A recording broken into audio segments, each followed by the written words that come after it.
Next topic Hardy Schulze rule. एक scientist है Hardy Schulze, ये कभी कभी आता है एक नंबर में। इसकी स्टेटमेंट क्या है? According to Hardy and Schulze, coagulation depend on the size and charge of cation और anion. Greater the charge of cation और anion greater would be coagulation. Charge अगर ज्यादा होगा उसका क्या होगा? पावर, कोगुलेशन पावर भी क्या होगा? ज्यादा होगा। जैसे हमारे पास कोई इलेक्ट्रोलाइट है AlCl3, तो Al triple positive, Mg double positive, Na positive, तो इसका पावर क्या होगा? ज्यादा होगा, कोगुलेशन पावर। तो इसको जब हम एनायनिक साल में, क्योंकि हमारा केटायन है तो केटायन ही हम क्या करेंगे? एनायनिक साल में मिलाएंगे, तो इसका कोगुलेशन पावर सबसे ज्यादा होगा। सेकेंड नंबर पे ये है, लास्ट में ये है। तो एनायनिक साल का एग्जाम्पल AH2S3 है, आर्सेनियस सल्फाइड है।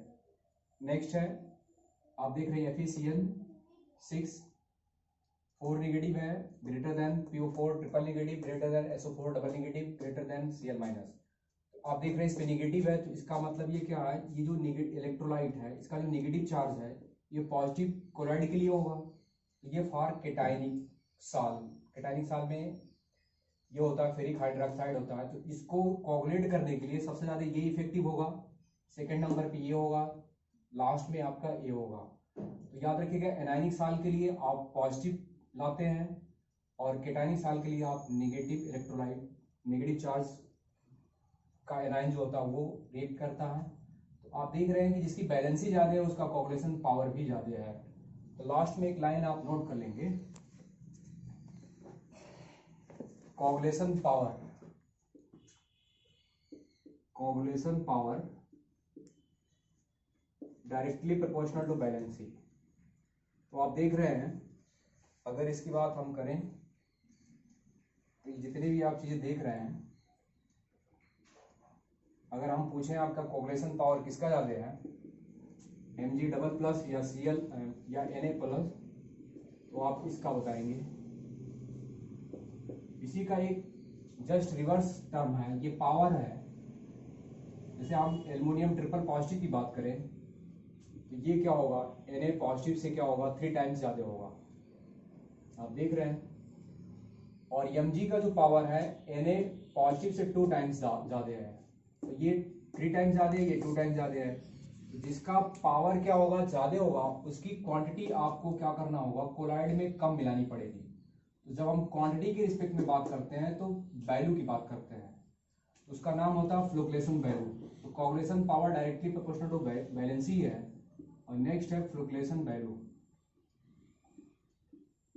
फ्लोक्लेशन वैल्यू जो है वो इनवर्सली प्रोपोर्शनल टू बैलेंसी है। अब आप यहां समझ गए होंगे। आप यहां अगर इसका पावर ज्यादा है तो इसकी क्वांटिटी क्या होगी? क्योंकि ये पॉजिटिव लिखा गया, यहां भी पॉजिटिव, तो ये नेगेटिव साल के लिए है। नेगेटिव सॉल्व को कोलाइड करने के लिए है। तो नेगेटिव सॉल्व को कोलाइड करने के लिए इसका पावर ज्यादा है तो इसकी क्वांटिटी क्या होगी? मिनिमम लगेगी। इसका पावर ज्यादा है तो इसकी भी क्वांटिटी क्या होगी? मिनिमम लगेगी। इसका मतलब अगर ये है, ये 0.1 m का होगा, मतलब ये 0.1 m है, तो ये 0.1 m के लिए अगर ये 1 ml यूज हो रहा होगा तो ये 3 ml यूज होगा, याद रखिएगा। मतलब इसकी क्वांटिटी यहाँ ज्यादा लगेगी, क्योंकि इसका पावर ज्यादा है। तो पावर ज्यादा है तो क्वांटिटी मिनिमम लगेगी, पावर कम है तो क्वांटिटी ज्यादा लगेगी। तो उसी क्वांटिटी को जिसको आप ऐड करते हैं करस्पॉन्डिंग साल को कोगुलेट करने के लिए, उसी को बोलते हैं, उस क्वांटिटी को बोलते हैं फ्लोक्लेशन वैल्यू। तो फ्लोक्लेशन वैल्यू जो होती है इनवर्सली प्रोपोर्शनल टू बैलेंसी होती है। तो अगर पावर ये है आपका तो फ्लोक्लेशन वैल्यू का ऑर्डर ये होगा।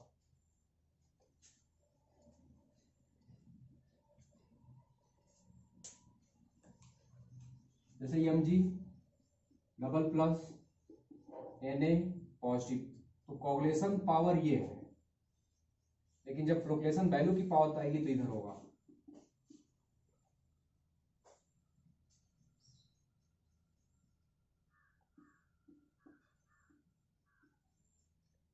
तो ये आपका हो गया फ्लोक्लेशन वैल्यू और कोगुलेशन पावर।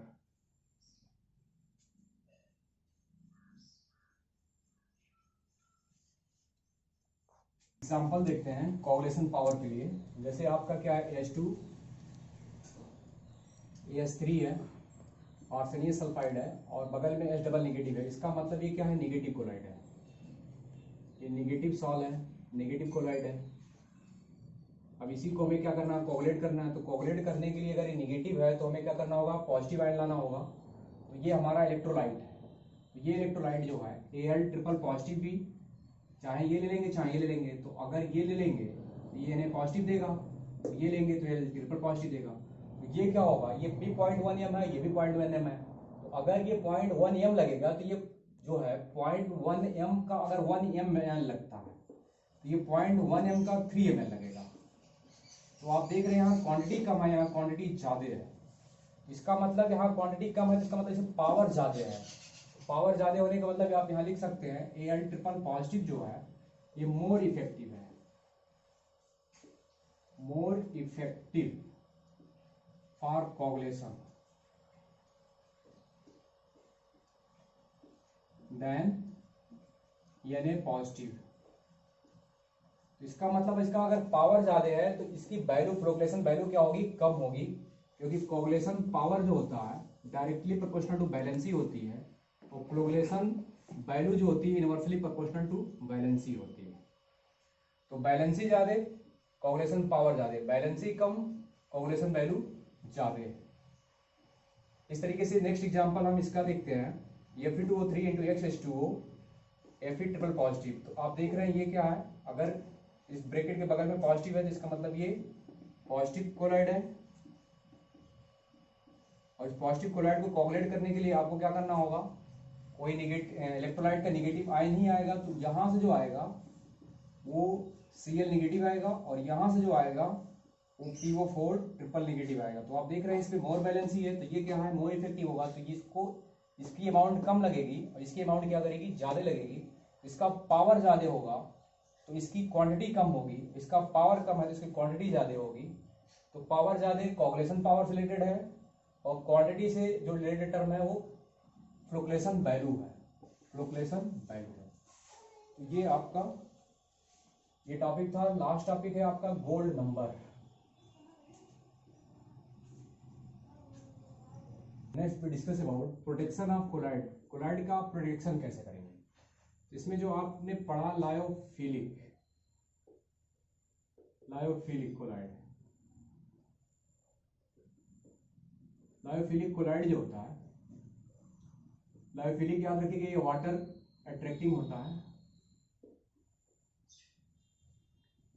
Water attracting. तो जैसे अगर कोलाइड है तो इसके चारों तरफ क्या है, वाटर होता है, ये कोलाइड है। अगर इसमें आप इलेक्ट्रोलाइट मिलाएंगे स्मॉल अमाउंट ऑफ इलेक्ट्रोलाइट मिलाएंगे, मिला रहे हैं तो ये कोलाइड का कुछ भी नहीं होगा, कोगुलेशन नहीं हो पाएगा, क्योंकि जो इस कोलाइड के चारों तरफ वाटर मॉलिक्यूल है इसका ये क्या कर रहा है, प्रोटेक्शन कर रहा है। तो इसका मतलब क्या है, जो आपका लायोफिलिक कोलाइड है उसका जो है प्रोटेक्शन ये वाटर मॉलिक्यूल कर रहा है, मतलब ये स्टेबल है।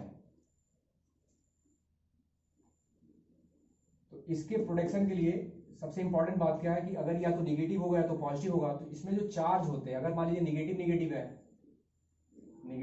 है या पॉजिटिव पॉजिटिव है, तो नेगेटिव नेगेटिव के बीच में जो रिपल्सन लगता है जिसी की वजह से क्या होता है, ये कोलाइड स्टेबल होता है। अगर हम यहाँ से अगर इलेक्ट्रोलाइट ज्यादा मिला देंगे तो नेगेटिव पॉजिटिव जाकर के एक दूसरे को न्यूट्रल कर जाएंगे और न्यूट्रल करने के बाद ये क्या हो जाएगा, नीचे बैठ जाएगा प्रेसिपिटेट के फॉर्म में। तो इसीलिए जो नेगेटिव नेगेटिव होता है या पॉजिटिव पॉजिटिव होता है, तो नेगेटिव नेगेटिव या पॉजिटिव पॉजिटिव की वजह से इसके बीच में रिपल्सन लगता है, रिपल्सन फोर्स की वजह से ये कोलाइड क्या होता है, स्टेबल होता है। और जब स्मॉल अमाउंट ऑफ इलेक्ट्रोलाइट मिलाते हैं तो इसके जो स्मॉल अमाउंट होता है, ये चारों तरफ जो वाटर मॉलिक्यूल है कोलाइड की तरफ, ये इसका प्रोटेक्शन कर रहा है। तो इसका मतलब लायोफिलिक कोलाइड का प्रोटेक्शन ये वाटर मॉलिक्यूल कर रहा है। दूसरी चीज ये अगर लायोफोबिक है तो लायोफोबिक को अगर आप, लायोफोबिक कोलाइड है और एक है लायोफिलिक, तो लायोफोबिक में अगर आप लायोफिलिक मिला देते हैं,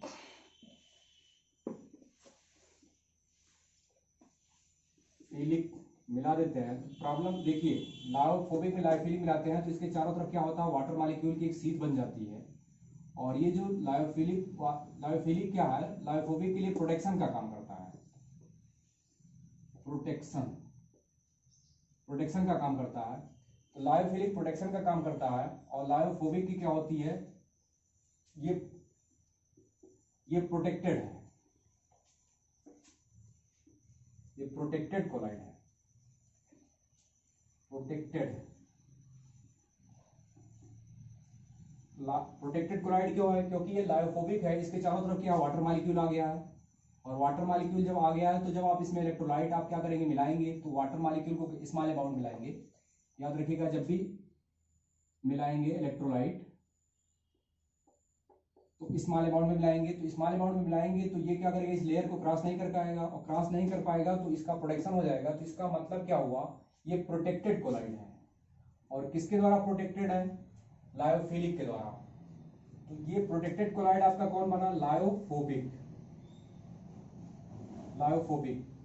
और प्रोटेक्टिव कोलाइड कौन बना,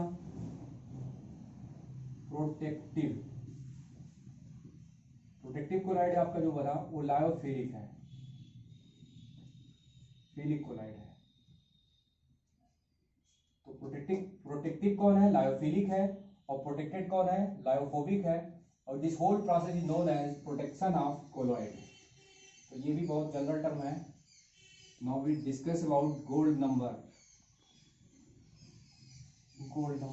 बहुत इंपॉर्टेंट। गोल्ड नंबर भी जो है प्रोटेक्शन से रिलेटेड है। Minimum number of protective colloid. यहाँ प्रोटेक्टिव कोलाइड की बात हो रही है। फिर एक बार प्रोटेक्टिव आ रहा, प्रोटेक्टिव कोलाइड, इसका मतलब ये लायोफिलिक होगा। प्रोटेक्टिव कोलाइड किसमें, इन milligram,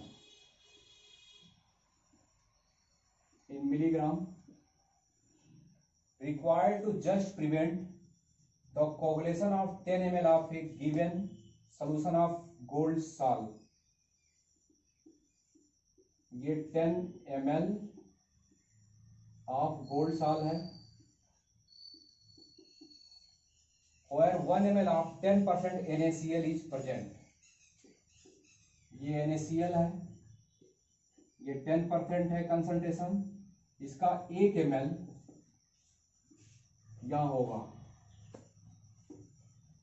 where 1 ml of 10% NaCl is present. इसका कहने का मतलब ये है, सबसे पहले इंपॉर्टेंट गोल्ड सॉल्ट क्या होता है। तो गोल्ड सॉल्ट क्या होता है, जब आरिक क्लोराइड को स्टेनलेस क्लोराइड से क्या करते हैं, रिएक्शन कराते हैं, तो ये क्या होता है, आरिक क्लोराइड क्या होता है, इसका रिडक्शन हो जाता है गोल्ड में और प्लस SnCl2। तो SnCl2 में जो सोल्यूशन बनता है गोल्ड का, उसका नाम होता है गोल्ड सॉल्ट। तो ये आपका गोल्ड सॉल्ट है। अब ये कह रहा है कि जो गोल्ड सॉल्ट है वो कितना ml है, 10 ml है, और ये 10 ml है। आप देख रहे हैं ये गोल्ड सॉल्ट 10 ml, इसमें NaCl के 10% का 1 ml क्या कर रहे हैं, मिला रहे हैं। तो जब आप मिलाएंगे तो ये क्या करेगा, इलेक्ट्रोलाइट है, और ये क्या है, गोल्ड सॉल्ट है। तो इलेक्ट्रोलाइट गोल्ड सॉल्ट को क्या करेगा, कोगुलेट करने का प्रयास करेगा। लेकिन आप इसमें जो है कोई प्रोटेक्टिव कोलाइड मिला देंगे, प्रोटेक्टिव कोलाइड या लायोफिलिक कोलाइड, तो जितनी अमाउंट आप क्या करते हैं मिलीग्राम में, जितना आप मिलाते हैं प्रोटेक्शन के लिए, वो अमाउंट क्या होता है मिलीग्राम में जो होता है, उसी का नाम क्या होता है, गोल्ड नंबर होता है। तो याद रखिएगा, जितने ज्यादा अमाउंट आप मिलाएंगे उतने ज्यादा गोल्ड नंबर आएगा। इसका मतलब ये होगा कि अगर कोई किसी का प्रोटेक्शन पावर बहुत ज्यादा है तो कम अमाउंट आपको मिलाना पड़ेगा, और अगर प्रोटेक्शन पावर क्या है, अगर आप कम है तो उसको क्या करना पड़ेगा, ज्यादा मिलाना पड़ेगा। तो इसका मतलब ये हुआ कि gold number directly proportional to हो गया amount of the lyophilic colloid in milligram.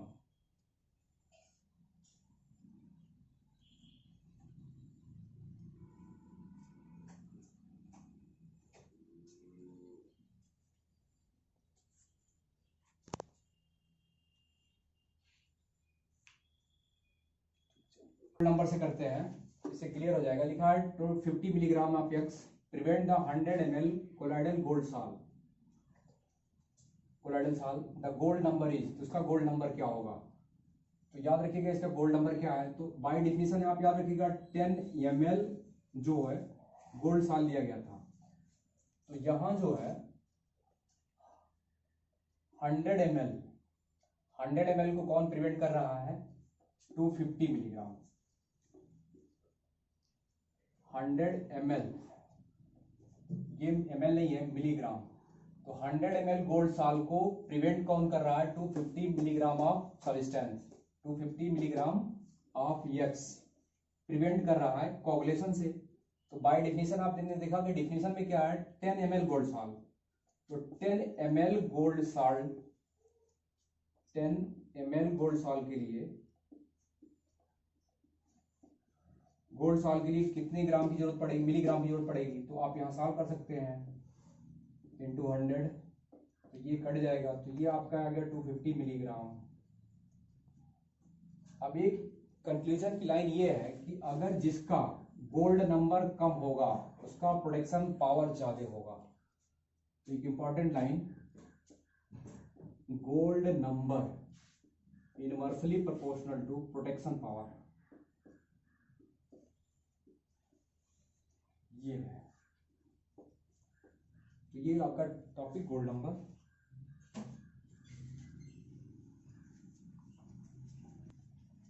आपका मिसल्स है, मिसल्स कभी कभी एक नंबर में आता है। इसका एक सेकेंड नाम है एसोसिएटेड कोलॉइड, एसोसिएटेड कोलॉइड।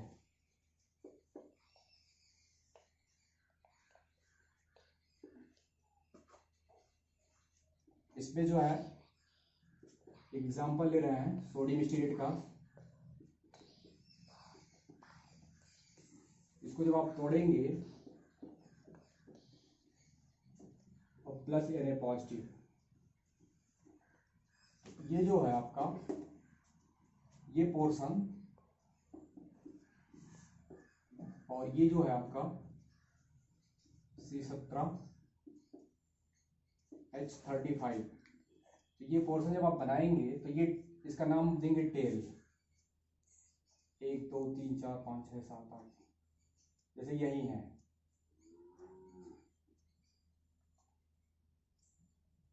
ये 1 2 3 4 5 6 7 8 9 10 11 12 13 14 15 16 17, ये 17 का, इसको बोलते हैं टेल, टेल। और इसको बोलते हैं हेड। ये हेड जो होता है हाइड्रोफिलिक होता है, ये वाटर अट्रैक्टिंग होता है, और ये हाइड्रोफोबिक होता है।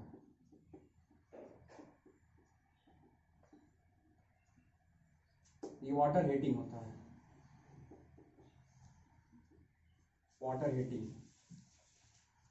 तो ये आपका क्या है, ये 1 मॉलिक्यूल ऑफ द सोप है। तो ऐसे ही जो है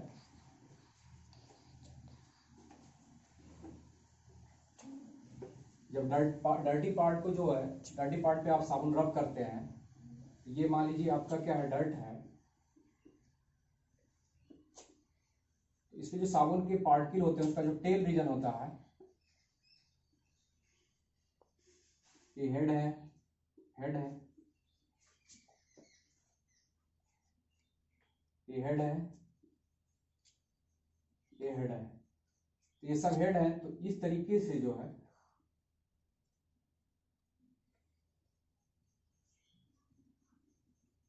ये हेड है और ये बाकी टेल है, ये डर्ट है। तो ये सारे टेल क्या कर रहे हैं, डर्ट पे क्या कर रहे हैं, फोर्स क्रिएट कर रहे हैं, जिसकी वजह से ये डर्ट क्या हो जाएगा, निकल जाएगा, और इसका कांटेक्ट वाटर से होता है। तो ये जो आप देख रहे हैं, ये association of soap molecule with dirt is known as micells, is known as micells। तो ये मिसेल्स है। तो जिस कंसंट्रेशन में मिसेल्स बनता है उसका नाम है critical micelles concentration, and the concentration at which micelles is formed micelles is formed is known as critical micelles concentration. तो जिस कंसंट्रेशन पे ये होता है मिसेल्स फॉर्म होता है उसका नाम होता है क्रिटिकल मिसेल्स कंसंट्रेशन, और जिस टेम्परेचर पे बनता है उसका नाम होता है craft temperature. And the temperature at which micelles is form is known as Kraft temperature। Kraft temperature। इस तरीके से ये चैप्टर आपका समाप्त हुआ, और इसी के अंदर से आपके क्वेश्चंस भी आने आए। आप मेहनत से पढ़ेंगे, अपने रिजल्ट पे फोकस रहिए। धन्यवाद।